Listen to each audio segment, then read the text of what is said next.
My name's Sarah B., and this show is called Time and Other Thieves, Reflections and Conversations on the Nature of Existence.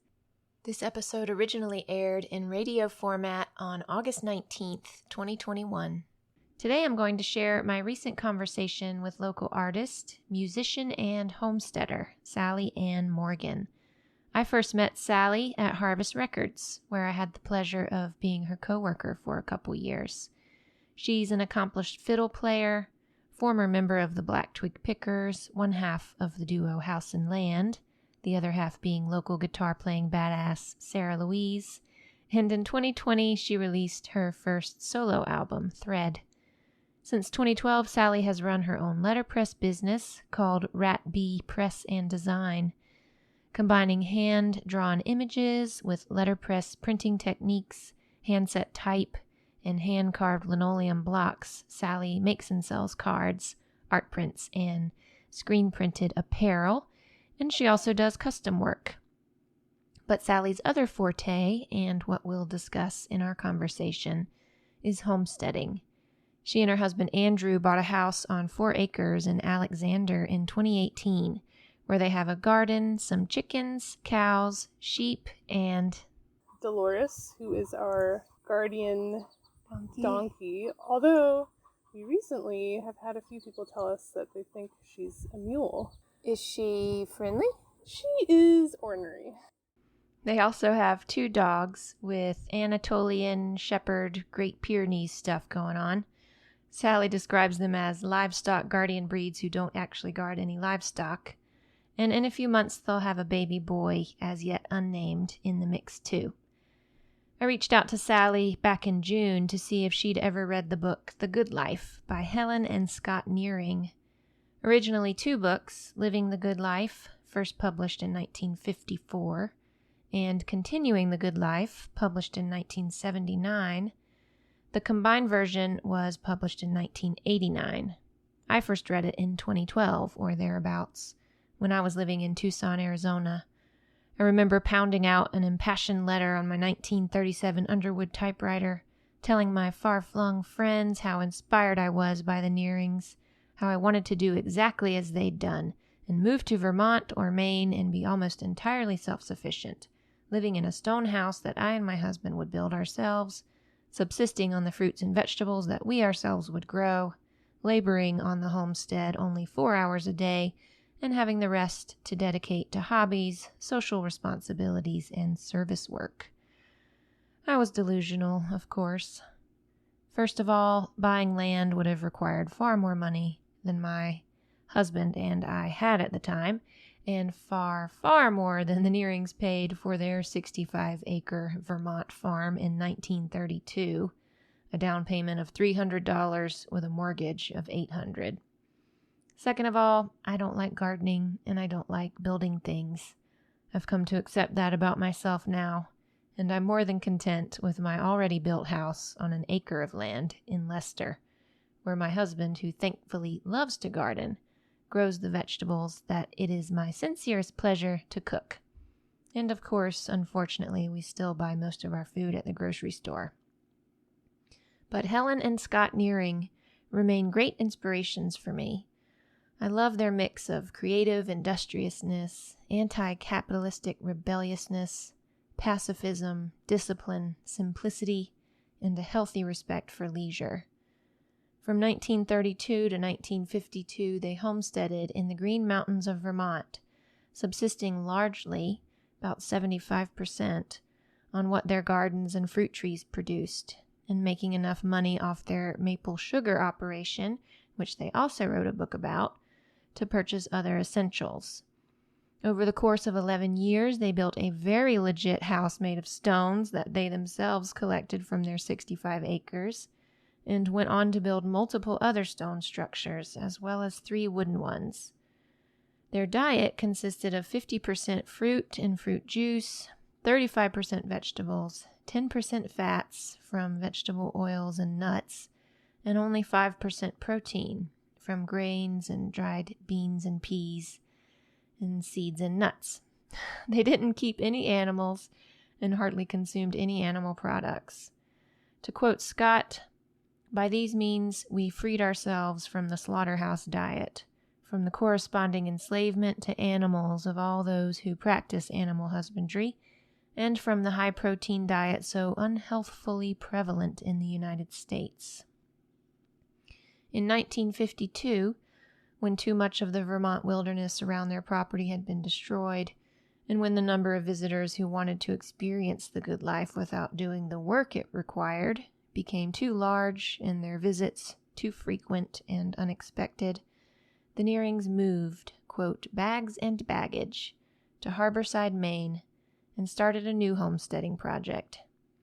In his 80s, by that point, 21 years Helen's senior, Scott continued to hold his own alongside her, building stone structures and all the rest of it, until he died on August 24th, 1983, at the age of 100. Helen described his death as a conscious leaving of life brought about by fasting. She herself died on September 17th, 1995. She was driving alone to see the Cuban film Strawberry and Chocolate when her pickup truck ran off the road and hit a tree, killing her instantly. She was 91 years old.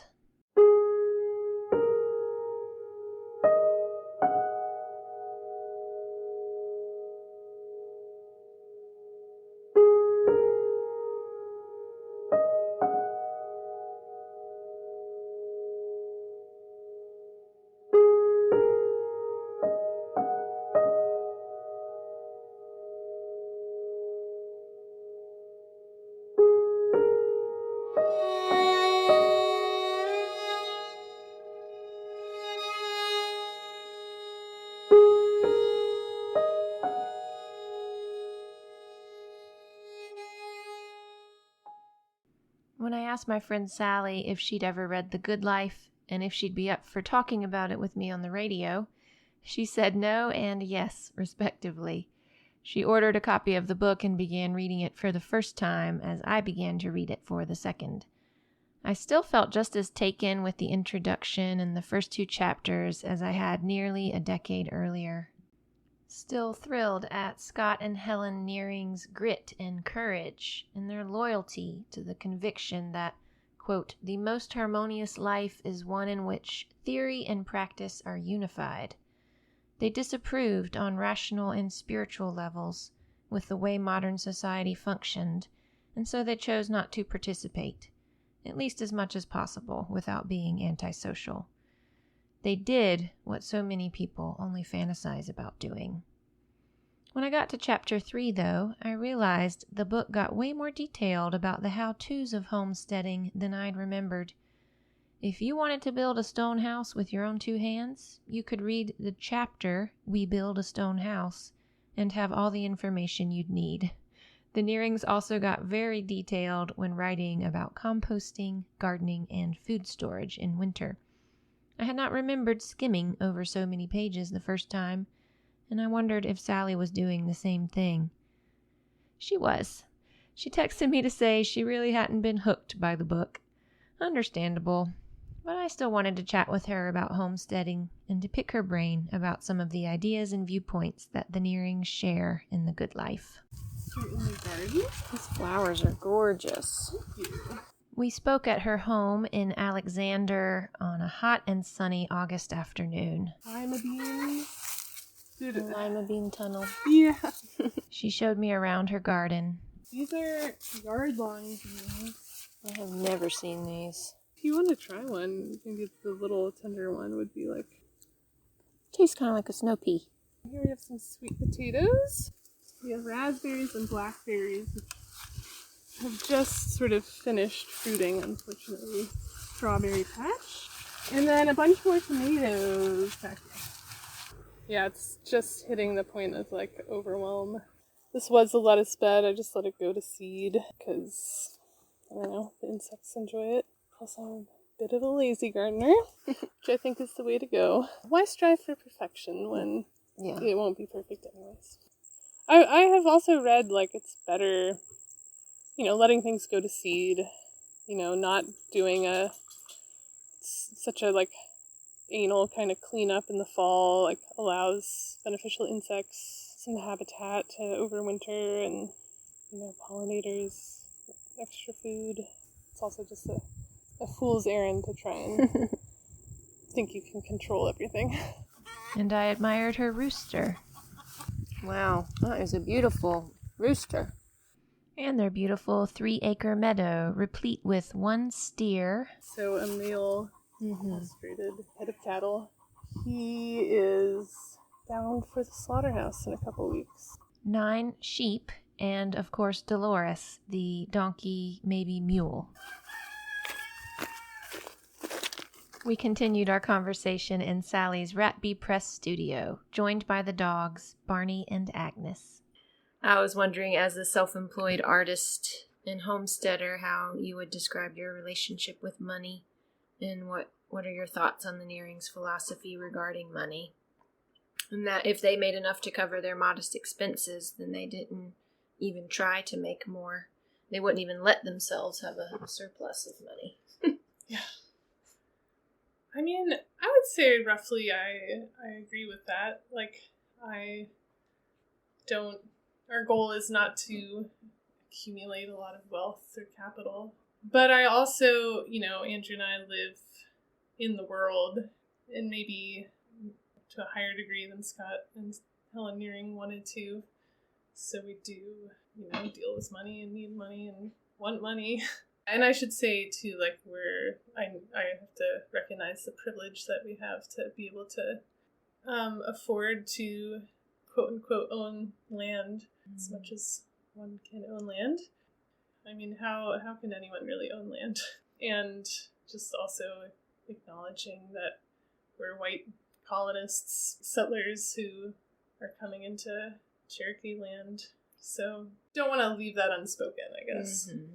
The next question I asked Sally had to do with machine tools. While the Nearings acknowledge the power and efficiency of machine tools, they also say that machines, quote, have watered down or annihilated many of the most ancient, most fascinating, and creative human skills. Only the historian of the future will be able to assess the net effect of the machine age on human character and on man's joy in being and his will to live. I just wonder how often you and Andrew utilize machine tools in your homesteading work and what your experience has been with using more primitive hand implements. This is such a complicated question, I think. But yeah, just focusing on the homestead and a couple examples of handheld tools are, the axe and maul to split our firewood compared to, we did borrow a log splitter at one point, which is, a gas-powered machine that does it a lot quicker, but just the satisfaction from the hand tool just can't compare. And also, 2 years ago, I bought a scythe, sort of inspired partly by Wendell Berry. Wendell Berry is an American novelist, poet, essayist, environmental activist, cultural critic, and farmer. In his book, The Gift of Good Land, there's an essay called A Good Scythe, written in 1979. Berry begins by recalling his purchase in 1965 of a gas-fueled, quote, power scythe, which consisted of, quote, a 1-cylinder gasoline engine mounted on a frame with a handlebar, a long metal tube enclosing a flexible drive shaft, and a rotary blade. Not only was this tool expensive, but it was also heavy, clumsy to use, dangerous, noisy, had a tendency to choke in thick growth, and was temperamental and undependable. When a friend of his showed him an old-fashioned, human-powered scythe, Berry was sold. He purchased his very own, and once he'd practiced with it enough to master the fundamentals of technique, he concluded that it was far superior to its gas-powered counterpoint. It was lightweight, graceful, much safer than the power scythe, quiet and fume-free, more adaptable to varying terrain, always worked properly because it wasn't dependent on any engine, and the only fuel it required was, quote, what you ate for breakfast. It was also just as fast, if not faster, than the power scythe, and cheaper, both to acquire and maintain. Berry also writes that he never took pleasure in using the power scythe, which was not the case with the old-fashioned one. The fact that the latter was quiet also allowed him the pleasure of taking in his surroundings as he worked. He experienced a pleasant kind of fatigue after working with the old-fashioned scythe, whereas the gas-fueled one made him weary from strain, as his attention, quote, had to be clenched to it. It was too cumbersome and dangerous to ever take his eyes off of it. Barry makes an additional point in saying that when tools are motor-driven, people feel a pressure when the motor is running to keep going, keep working. Such tools, quote, impose patterns of endurance that are alien to the body. There's no natural opportunity for rest, for simply looking around. In A Good Scythe, Barry concludes that the engine-driven option is downright absurd. And it is like such a pleasure to use. And it's like quiet, except for the sound is very relaxing. It's best to use in the morning because the dew is on the grass and it helps. Something about like the heaviness of the dew kind of helps the blade. Oh, wow. Cut through That's it. counterintuitive. Yeah. Well, and also like unlike mowing your lawn, the higher the grass is, the easier it is. But, we also use a weed whacker a lot, probably more of the time. Gas-powered, very noisy. Mm-hmm. Also, it's probably equally hard to use, you're just, like, my hands and my wrists always feel, like, totally worn out after doing it, because it's just that vibrating engine, and, of course, it leaves little bits of plastic everywhere, because that's how weed whackers, the whacker string works. Really? Yeah. How does it work?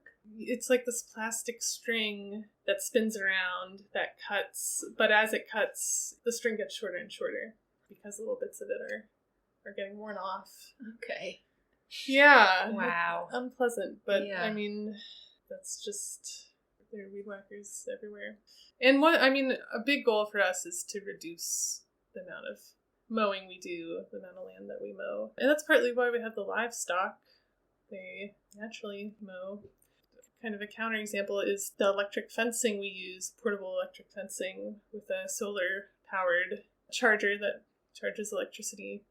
And I think that is kind of an invention, or at least it's become a lot more accessible to small-scale farmers in the past decade or two, and has really made rotational grazing a lot more practical for people like me who don't have like extensive fences around their property. So I think there is room for like machines to actually be really beneficial in the homesteading setting. Right, and that's not causing any environmental harm.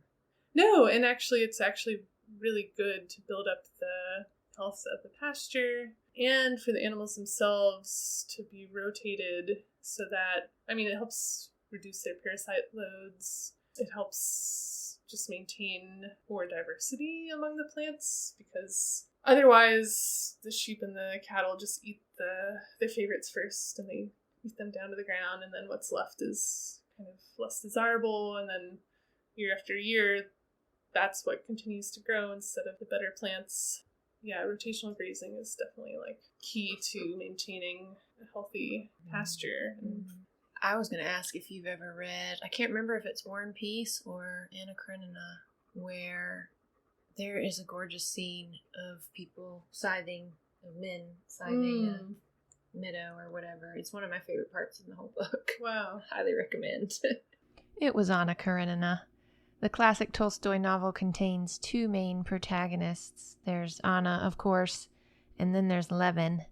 Socially awkward and out of place in the complex dramas of city life, Levin is primarily concerned with farming and agriculture, and he's a big fan of scything. Tolstoy devotes nearly 7 pages of the book to describing Levin's experience of scything an entire meadow alongside 41 peasants or muzhiks, which is basically a spiritual experience for him. He spends the whole day mowing, stopping only for lunch and a nap, from which he wakes wanting only to mow some more. Levin feels a deep kinship with his fellow mowers and regularly experiences blissful, quote, moments of oblivion during which it was no longer his arms that swung the scythe, but the scythe itself that lent motion to his whole body, full of life and conscious of itself. And, as if by magic, without a thought of it, the work got rightly and neatly done on its own. I mentioned earlier that Sally Morgan is a musician, so I thought I'd play her song called Garden Song here on Time and Other Thieves. This is off her album Thread.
Won't you come and join me in my garden?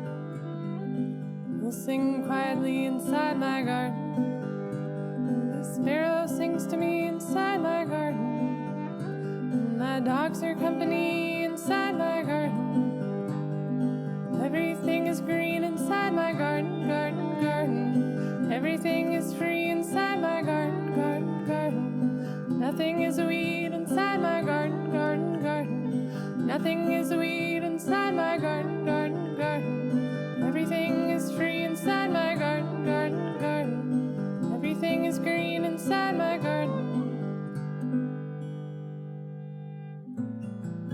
Sepal stamen, style and stem, brutal beauty, brutal fruits. May it stay June forever. May it stay forever June.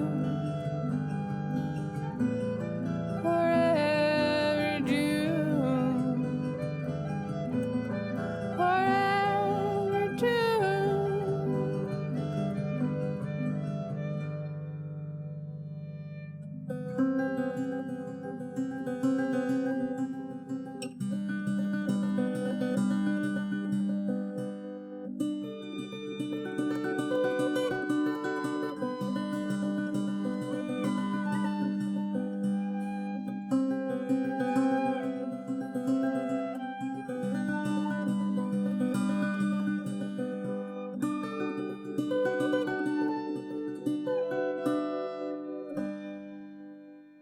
Won't you come and join me in my garden?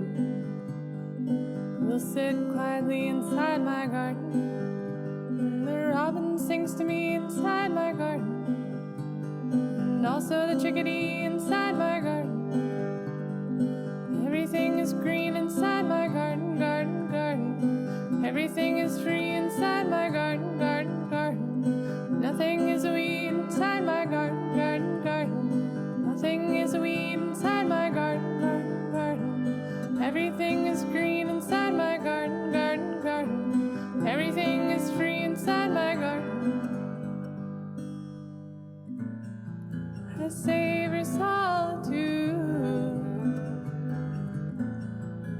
watching the tendrils twining towards the moon, twining, ever twining. May it stay June forever. May it stay forever June. Forever June. Forever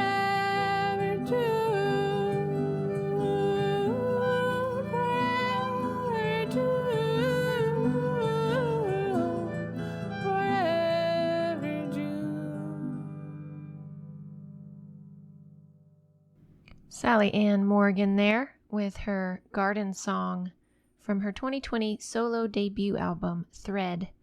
I'm Sarah B., and today on Time and Other Thieves, I'm sharing my recent conversation with Sally, who, along with being a musician and letterpress entrepreneur, is a homesteader out in Alexander. Before we met at her place to talk, I'd asked her to read The Good Life by Scott and Helen Nearing, who, as homesteaders in Vermont in the 1930s and 40s, were able to produce enough food, except for grain, to sustain 6 people on less than a third of an acre. It is amazing how much you can do with such a small amount of land. Elliot Coleman, who I mentioned before, his book, or one of his books, talks about the Parisian markets in the turn of the century, which were some of the most, densest, because of, they had limited space, but a lot of people to feed. And if you tend to it and approach it from, always maintaining soil health and building soil, yeah, you can totally do that. And I think it's really only, monocropping and industrial agriculture where you need acres and acres. I mean, it would be great if we could all have a third of an acre and all grow most of what we eat on it, but yeah. People were taught how to do that in school, maybe. But so many people don't even have access to it. I think it's changed. I think there's more consciousness of that out there now than 5 or 10 or 20 or 50 years ago. And yeah, we here do raised bed gardening mostly. And you can do a lot because you're never compacting the soil. You're always adding more compost to it. You can grow kind of interplant things. Like the example from the Parisian market is they would scatter the carrot seeds and the radish seeds at the same time in the same area, but because radishes grow really quickly and carrots grow really slowly, it's just a way you can kind of maximize what you're getting out of your space. What is your compost setup? How complex is that? I'm always trying to dial it in more, but we compost our food scraps from the kitchen, our animal waste, which, in the barn or the chicken coop comes with a lot of carbon-rich materials. The trick with composting is having the right ratios, the nitrogen-rich and the carbon-rich, and I think the hard part is getting enough of the carbon-rich materials, because that's leaves or hay, dried hay. So having the bedding mixed in with the animal waste is pretty essential. And Andrew composts his spent grain from home brewing, which is you can tell 2 days after dumping it in there, you can just see the worm activity is just skyrocketed. Oh, wow. And I've started composting paper scraps that are from unbleached, undyed paper. Yeah. Because that's another carbon-rich material. So we have the 3-bin system, and it works pretty well, I think.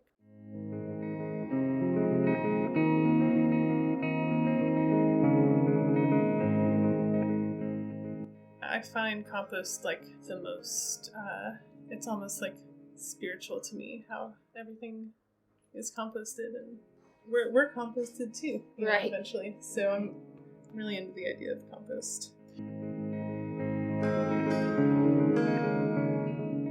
So when you die, do you want to be buried? Or I would, yeah.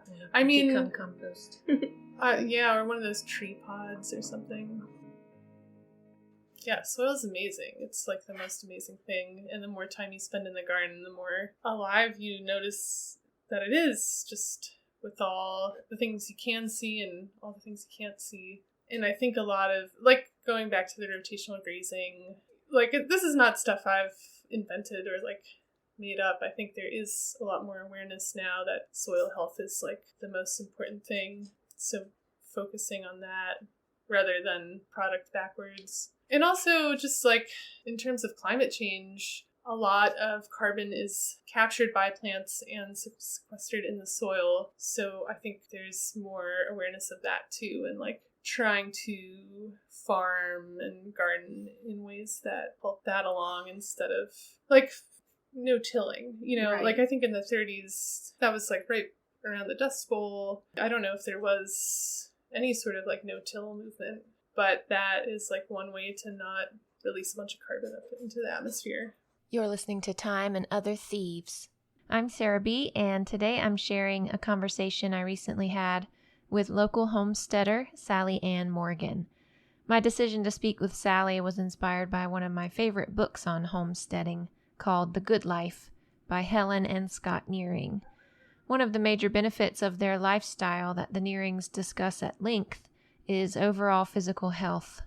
We have manifested, they write in the final chapter of Continuing the Good Life, that health and vigor can be maintained to a degree consistent with efforts to live simply and sanely. Indeed, a sane, simple life does take effort. That much is obvious if you stop and look around at how insane and complicated our modern lives are, and when you see how much of that insanity and complicatedness is a direct result of trying to make things easier on ourselves, of essentially eschewing effort. In worshiping the gods of convenience, we sacrifice our own well-being. I wondered if Sally felt healthier as a result of her homesteading lifestyle. Yeah, I think I definitely feel healthier when I spend time out in the garden and in with the livestock. Like on a physical level, for sure, I'm not the kind of person who goes to a gym. Like I like to be active, but I also like the activity to kind of result in something and not feel like a hamster on a wheel. Right. Yeah, I feel like firewood is like a CrossFit sort of activity. I don't know, because you gotta find it, then you gotta cut it, then you gotta chop it, then you move it like at least 4 times. Yeah, so physically for sure, and definitely also, yeah, spiritually and mentally, like just getting your hands in the soil, I think is just like intuitive kind of thing for me. And, I think everyone should just stick their hands in the dirt and feel what it feels like. And I'll also say, like, I didn't expect this, but since we've had sheep, just hanging out with the sheep is just so peaceful. It's just like, they'll come up to me, they'll kind of like, notice me, and then they'll go back to grazing, and it's just like, you could just sit there and listening to them chew. Right. It's really nice. And they're just going about their work of eating enough grass every day and not really worrying about the future or anything. So right. If you follow Asheville FM on social media, you might have seen the post promoting this episode of Time and Other Thieves, which featured a picture of Sally with an adorable lamb draped across her shoulders. That lamb is named Loretta, and here is her story. Or our first ewe that had lambs, one of them, she had twins, one of them was not doing well, and it was like the middle of January, and it was very cold, and, we kept checking on the lamb that wasn't doing well, and I kept wanting, hoping she would get up and nurse, but eventually it was like really clear that she was dying. But we brought her inside, and like through a lot of Googling and YouTube videos, like brought her back to life. It was really intense. And like it involved injecting sucrose into her abdomen. And like, you just watch a YouTube video of someone doing it because you're like, you can't hit an organ. You just put it in their like abdominal cavity to help. Basically, she had hypothermia, and you have to like do that before you warm them up in order for them to survive. And then she survived, and we did that, and like 5 minutes later, she was like making little lamb noises, and by the next morning, she was like up on her feet, and like, yeah, she'd survived. Wow. And then she was our bottle baby and lived inside with us for a week or two, and then we realized actually she should be living outside. And she's still like super friendly because we were her mama. Does she have a name? Loretta. Do they all have names? They do actually all have names. Yeah. Along with saving sheep's lives, Sally also has some experience with ending them. When you are breeding an animal, you have to keep the males and the females separate, or you have to basically kill the males and keep the females or castrate the males. So yeah, our goal is to have a healthy happy flock, and that does involve killing some of the males sometimes for meat. And you do that yourself? Yeah. You've done it? Yes. Wow. Yeah. How? With the gun. Okay. And a knife. Yeah. It is intense, and it is, like, sad. But I feel like it's important to experience that. And, like, do our best to give him a good life and a good death, a good easy death. But yeah, it's wild. Do you sequester him away from the others? Or, yeah. Try not let anyone else see it. Did you get a cry or anything the first time you did it? I didn't cry at all. I just did. It was like, I guess, just adrenaline, just like extreme focus, and then like butchering the animal is like hours of work, so just getting that done. And we had our neighbors over and like a friend over to kind of like emotionally support us. They'd done it themselves. One of them had some experience with it, but we had a book we were going through. But then a whole week afterwards, I did cry. Mm-hmm. I think I was able to like protect myself in the time, the first time, and then did feel a lot of grief. But again, like, I think that is, I'm glad I can experience that and feel that and like experience the reality of deciding to end an animal's life and then doing it and then eating it. Yeah. And what was it like to process it? It's like, it's weird, like, to go from living then to dead, then to like breaking it down into little pieces. Yeah. So it's gonna be really gruesome on the radio here. I don't know.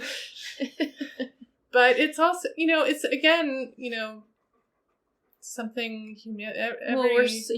everyone used to do, and it's like my parents have never done anything like that, right?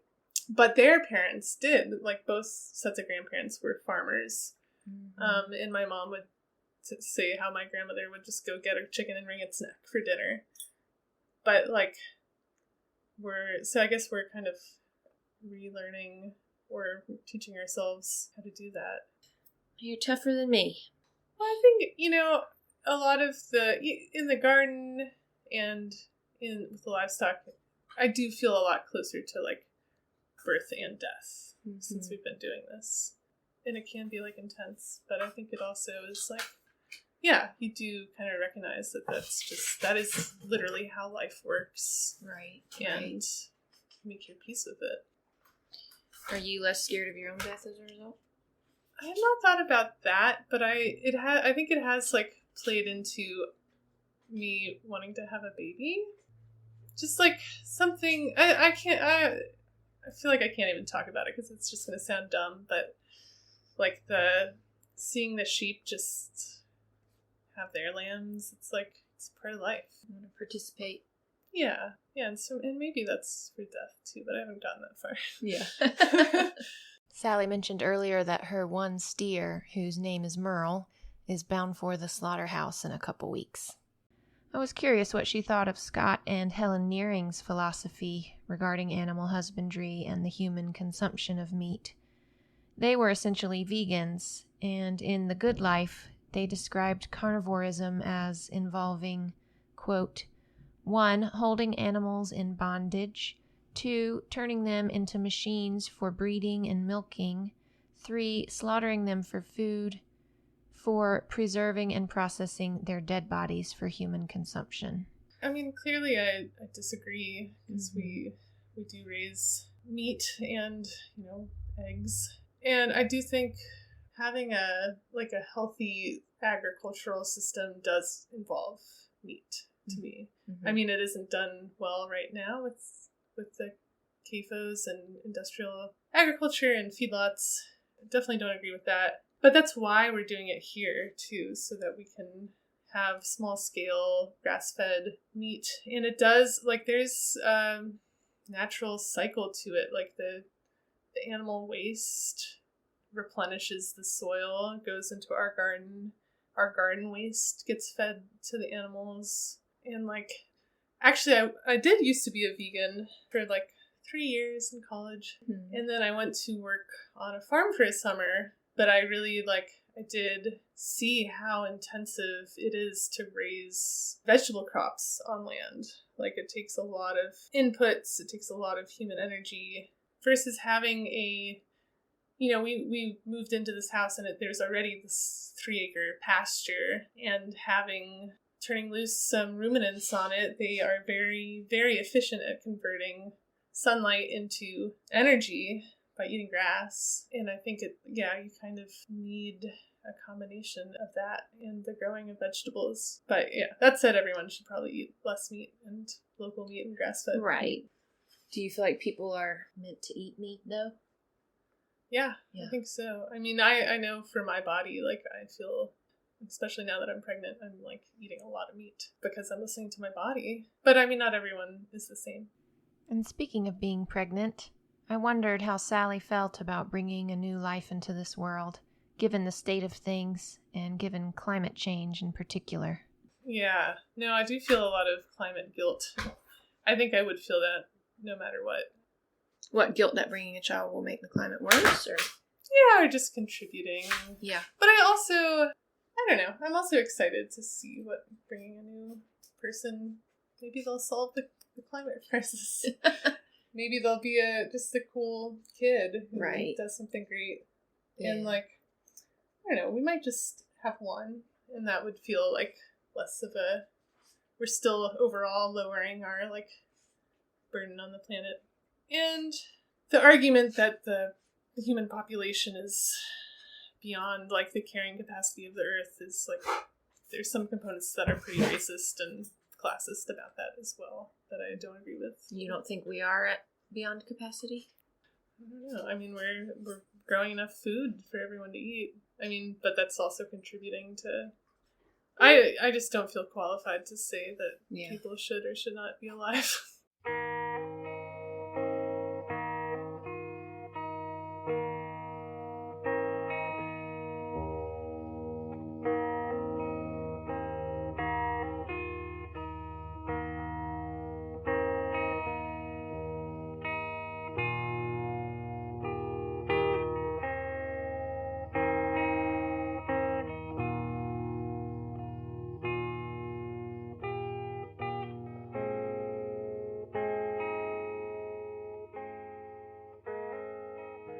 So the Nearings did what they called bread labor, 4 hours a day, leaving the rest of the day for leisure and their chosen avocations.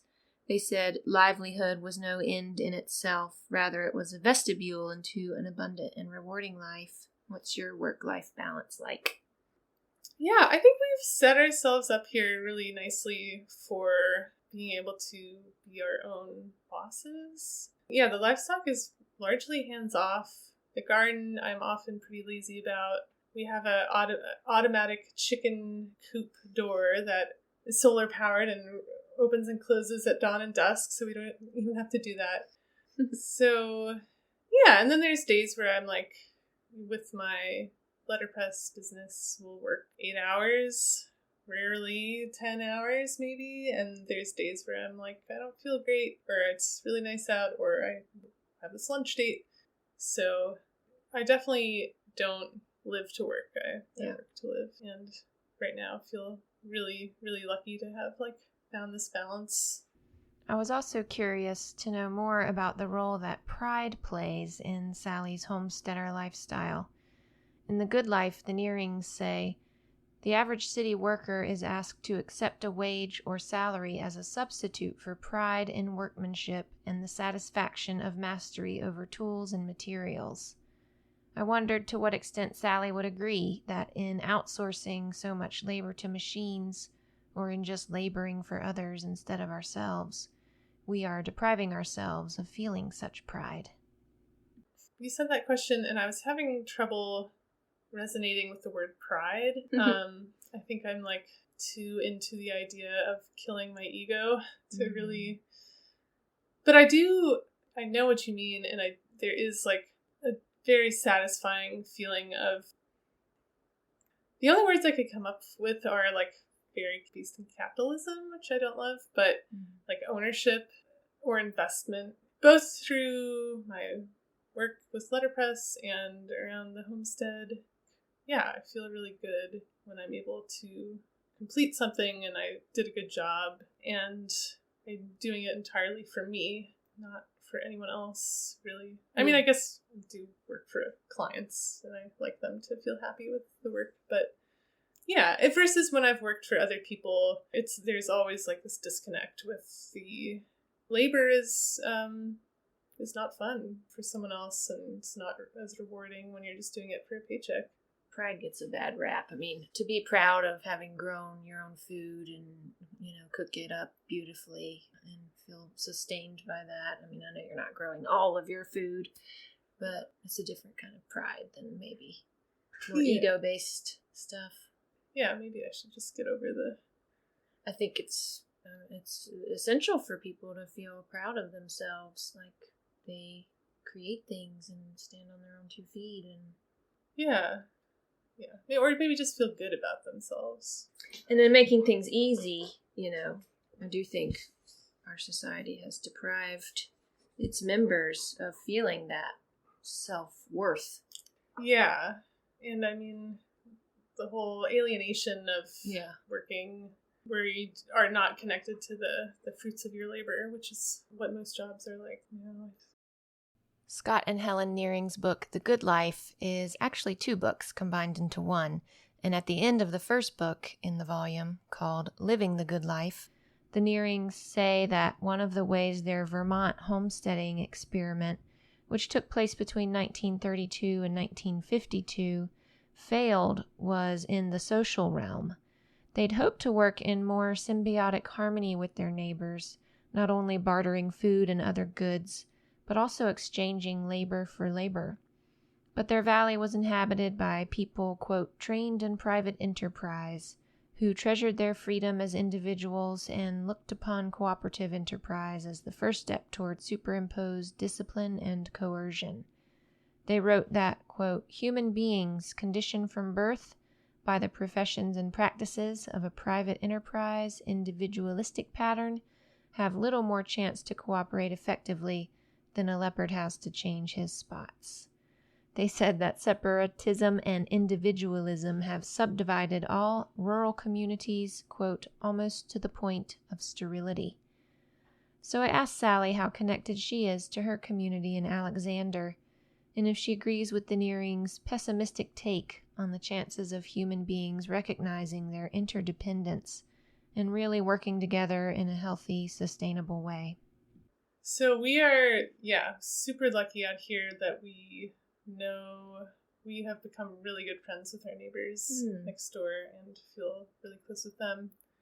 And a couple other neighbors on the street too are like really helpful, and we share a lot of resources. Like there's some other people keeping sheep up the road who had a lamb get sick, and we had the medicine, so we gave it to them, and then they have returned the favor in other ways. There's also, families who've been living here for generations who have been also really nice, I have to say, and have helped us bush hog our pasture and let us know. You say, I have to say, because maybe it's surprising that they would be nice. Well, which I would understand. I mean, I do think there is a division, and I don't feel it very strongly here, but I know up in Madison County, for example, with people who I know who are into homesteading up there, there is more of a divide between the hippie newcomers and the people who've been there a few generations. So I'm not going to claim that doesn't exist here, but I haven't really felt it. And we buy hay from, a family up the road. Recently we were walking our dogs on the street, and this lady who we'd never actually met before but lives on the street and has seen our garden ran out with this bag of heirloom seed garlic that her friend, who was 99 years old, gave to her.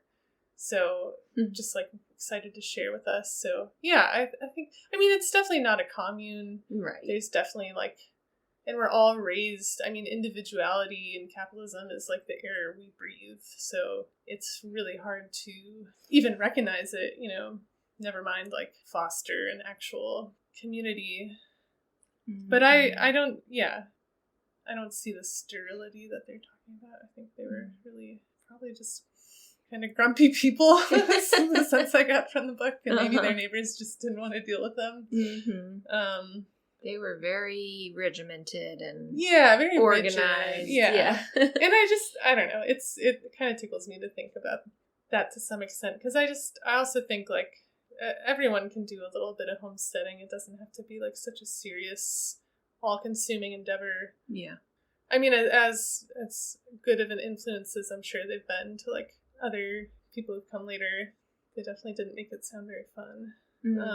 And I think it's possible to have fun with it.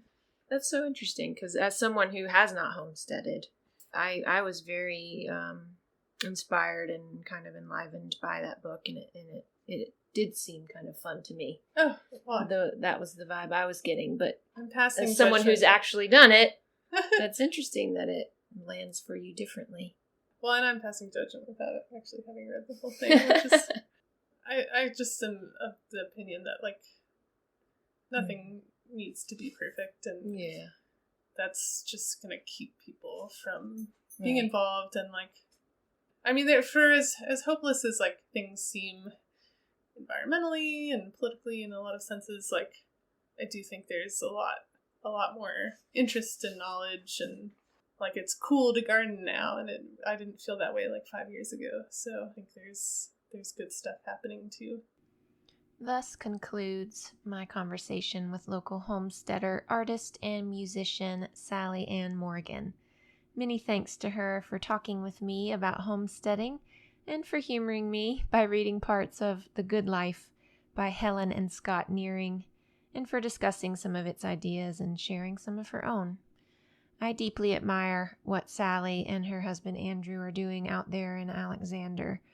They are putting into practice what most people, including myself, only wax philosophical about. Maybe I enjoyed reading The Good Life so much because I knew I was never actually going to become a homesteader, because I knew it was more work than I could handle, or to be fairer to myself, more of a certain kind of work.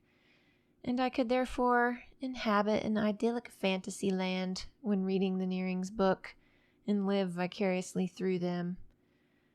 But a helpful takeaway from The Good Life, for me and for anyone who knows themselves well enough to know that they'll never try to hardcore homestead unless they're forced to do so, is this: work is not a bad thing.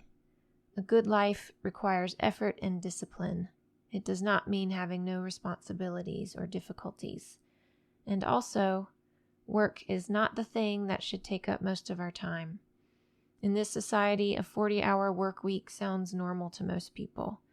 Some have to work way more hours than that just to pay their bills, while others work more because that's all they know how to do, or because no amount of money in the bank will make them feel secure. The Nearings wanted no part of any of that.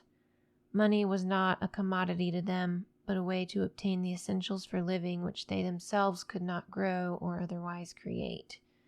They did not participate in a system that went against everything they believed in. I wish I could say the same for myself, but I cannot, and for that, the Nearings are my heroes. This has been Time and Other Thieves, reflections and conversations on the nature of existence. I'm Sarah B., and I hope you'll join me for the next episode, which will be another conversation one, this time with Asheville-based mother, writer, and veterinarian Kat Ash. I'll be asking her to talk about her experience of losing her infant son. He died at 5 months old due to complications from trisomy 18, and of having a 5-year-old daughter with leukemia. Kat will also talk about her work of doing at-home pet euthanasia. I'm going to leave you with another track off Sally Ann Morgan's Thread album, used with permission from Thrill Jockey Records. It's called Sheep Shaped. Thanks for listening, and take care.